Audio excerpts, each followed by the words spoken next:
Before we begin today's story, take a moment to subscribe if you enjoy emotionally driven stories that stay with you long after the video ends. These are not loud or rushed stories. They unfold quietly and settle deep in the heart. And if you stay until the end, this one may linger in your thoughts longer than you expect. I never thought temptation would look like silence. It didn't arrive with chaos or noise. It lived in the narrow spaces of my life. Hallways, kitchens, passing moments no one pays attention to. The house was never loud, yet every small sound felt amplified. The refrigerator's hum, the ticking clock, the soft fear that someone might walk in and read the expression I was trying so hard to hide. I stood there gripping the edge of the washing machine, my breath uneven, my thoughts circling the same dangerous question. When did something inside me start to change? I wasn't supposed to be this woman. I wasn't supposed to hesitate, or wonder, or feel the quiet pull of something I couldn't explain. He wasn't meant to matter. He was younger than me, much younger, just someone hired to fix a few things around the house. Lift boxes, repair doors, finish the job and leave. But he didn't leave, not entirely. Not at first in presence, but in awareness. In the way he noticed things others stopped seeing. The way he paused when I spoke. The way his attention didn't feel rushed. I am 39. A wife. A mother. The keeper of schedules, reminders, birthdays, and routines. The quiet engine that keeps everything running while my husband works long hours and returns home exhausted. We don't fight. We don't connect much either. We move around each other with polite coordination. Like roommates who learned each other's habits too well. I told myself this was adulthood. Stability. Enough. Then he started asking simple questions. How was your day? You look tired. Did you rest at all?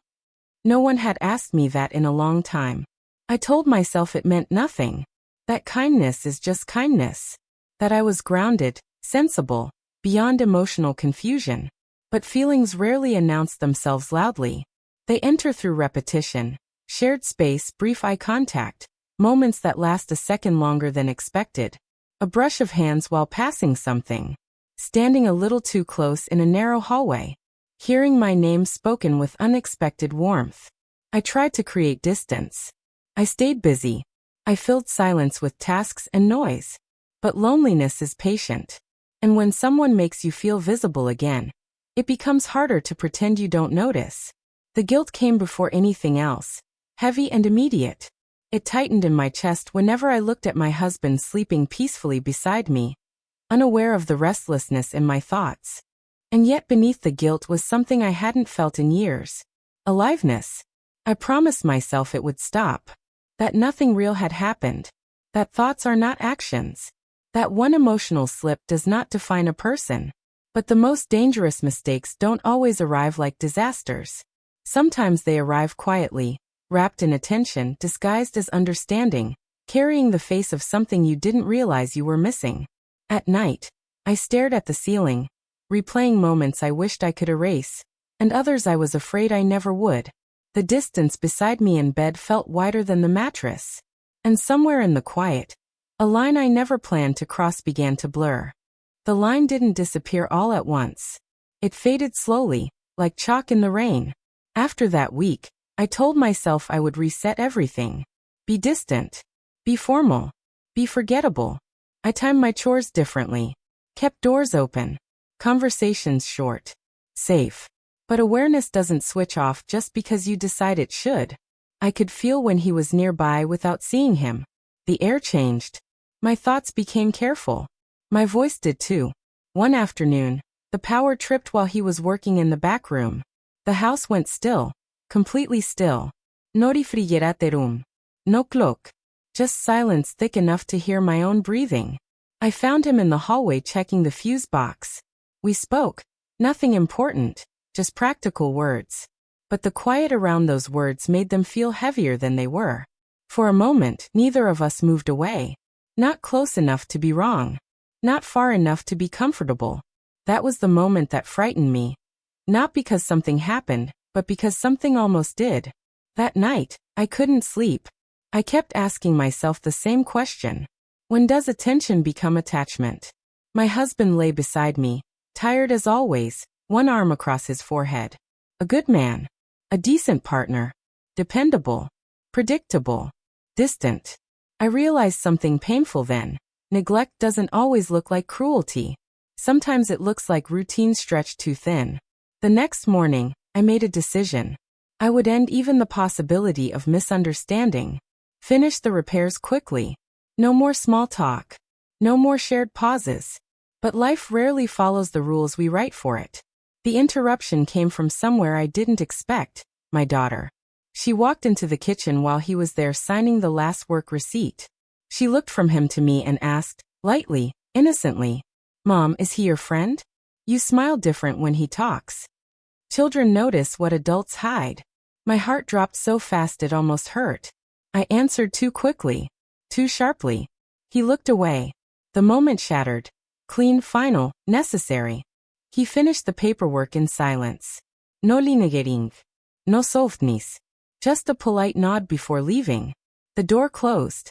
And with it, whatever fragile, dangerous thread had been forming. I expected relief. Instead, the house felt strangely hollow. Like a sound had stopped that I didn't realize I'd grown used to hearing. Days passed. Then weeks. Routine returned. Safe. Structured. Colorless. My husband remained kind but distant. I remained present but quieter. Nothing outward had changed, and yet something inside me had woken up and refused to go back to sleep. Not desire. Awareness. Awareness of loneliness. Of invisibility. Of needs I had buried under responsibility. Temptation hadn't tried to steal my marriage. It had revealed its cracks. And the truth was harder to face than any secret glance could ever be. The strange thing about emotional storms is this. Once they pass, they leave the air clearer than before. Not lighter. Clearer. Weeks went by, and nothing dramatic happened. No messages. No encounters. No secrets waiting to explode.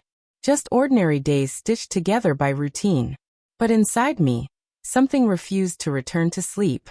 I started noticing my own life the way an outsider would. The way I rushed through mornings without tasting my tea. The way conversations at dinner were reduced to logistics. The way my laughter had become polite instead of real. One evening, after the dishes were done and the house was quiet, I sat beside my husband and turned off the television.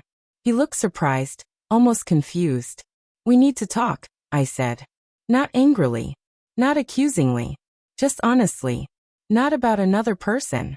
Not about guilt. But about distance. I told him I missed being seen. Missed being asked how I felt, not what needed to be done. I expected defensiveness. Instead, I saw something else. Recognition. Then regret. He admitted he thought silence meant stability. That providing and being present in the house was the same as being present in the relationship. No one had ever told him otherwise. And I realized, neither had I. We had both been living on assumptions. Change didn't happen overnight. There were awkward talks. Uneven efforts. Forgotten attempts. But there were also small returns. Shared walks, real questions, longer eye contact. Moments of warmth that felt remembered rather than forced. Connection didn't come back like fire. It came back like sunrise. Slow. Gradual. Certain. One afternoon, months later, I found the old repair receipt tucked inside a drawer while cleaning. I looked at it for a long moment. Not with longing, not with shame, but with understanding. Nothing had actually happened. And yet something important had. Temptation hadn't entered my life to destroy it. It had arrived like a mirror, showing me the parts of myself I had abandoned. The needs I stopped naming. The silence I had learned to tolerate.